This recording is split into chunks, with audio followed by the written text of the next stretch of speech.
Good morning, good afternoon, good evening. Welcome to the Five Book Ministry. My name is Anthony Daniels. Today we're coming out of the book of Mark, the 12th chapter, 31st verse. That's Mark 12 and 31. And it reads out of the King James Version. And the second is like, namely this: Thou shalt love thy neighbor as thyself. There is none other commandment greater than these. Again, and the second is like, namely this: Thou shalt love thy neighbor as thyself. There's none other commandment greater than these. So again, these are the words of Jesus Christ. And again, this is after the scribes had asked him, which is the first commandment of all. And he previously said that the Lord is one God and that we need to love him with all our soul and mind and strength and heart. Was the first commandment. He goes on in the 31st verse to say, and the second is like, namely this: Thou shalt love thy neighbor as thyself.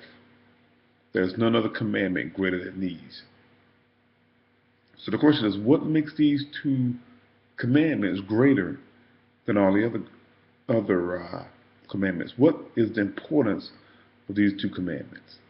The first is that when you have a foundation, it builds and it holds up everything else. And that's what these two commandments do. They are the foundation to the other commandments. First, if you love God and you're living for God, then you don't want to disobey the other commandments. And the second is like, if you love thy neighbor as thyself, then that means you don't want to hurt your neighbor. So you won't break the other commandments either. If you love God and you love your neighbor, you're not going to want to hurt your neighbors. You don't want to cause them harm. You want to help them. You want to make them feel better. You want to be a friend to them. You want to be a brother and a sister to them. You don't want to steal from them. You don't want to lust after their possessions or after their wives. You don't want to commit adultery with them or against them. I mean, these are the things that you don't want to do when you follow these two commandments. That's why they are the two greatest commandments. And all the other commandments hang on these two commandments. Because, it's hard not to do things if you don't love something and follow the commandments. You may not steal, you may not murder, but the other commandments, if you don't love God, you probably got some idols. There are a lot of us, we love God and we still got idols.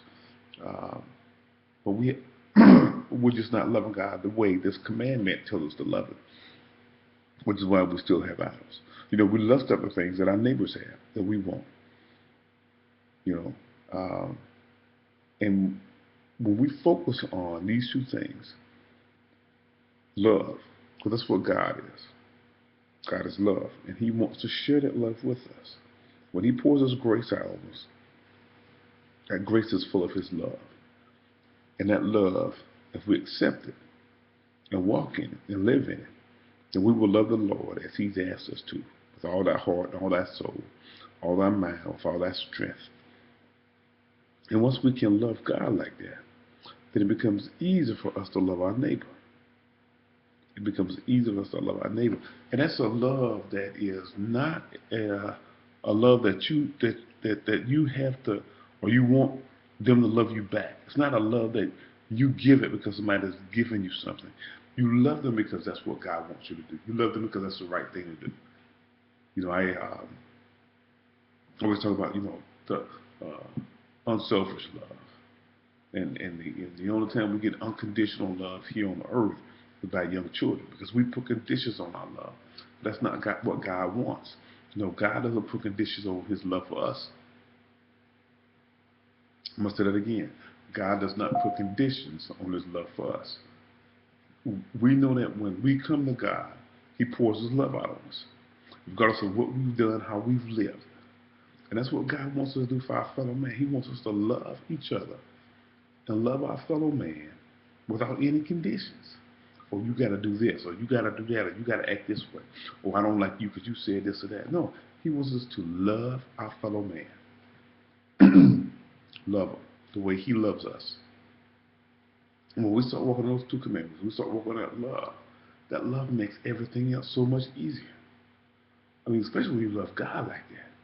and he pours out his love, he pours that love back into you, and you know that as your father, he's going to provide for you, he's going to care for you, he's going to take care of you.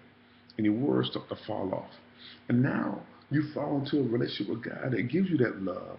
So now when people do things to you, it can't penetrate, it can't break away your love for them. Because your love is of God, it's not of man, it's not of you. It's a spiritual love that you've developed through Christ. And that's what we need to try to develop here on this earth while we're living. That Christ-like love that we can have for people, even though they talk about us, they prosecute us, they steal from us. And we're going to still love them. And we're going to show love to them. We're not going to ask anything in return. That's all the time I have. Hey, God bless you. God loves you. And I love you too. Have a great day.